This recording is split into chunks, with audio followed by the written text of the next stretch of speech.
Letter and the promise of big money is sometimes enough to swindle people out of their life savings. As troubleshooter Howard Ain shows us, older people who live alone are often the targets. This story serves as a warning for all of us to watch over the finances of our elderly relatives. As you'll see, thieves will stop at nothing to get all their money. They fool you that we in the process of getting it to you, but you don't get anything. This woman doesn't want to show her face or allow us to tell you her name. She fears con artists will continue to target her and her money. Her nightmare began with this letter telling her she was guaranteed to win $2.5 million in a lottery sweepstakes. All she had to do was pay a processing fee and taxes. She was under the impression that once she sent some money, that she would start receiving her awarded money.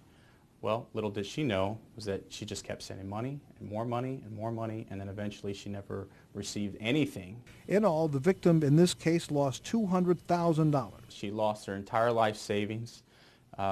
She's living on her own. She has nobody to go to. At this point, she's now struggling to pay her bills and figuring out what to do next.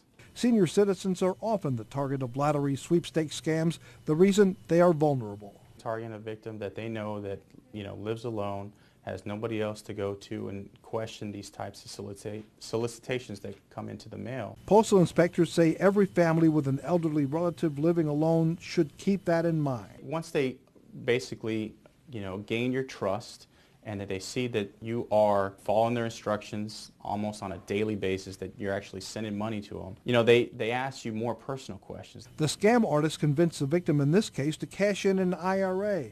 They only learned she had one by questioning her on the phone.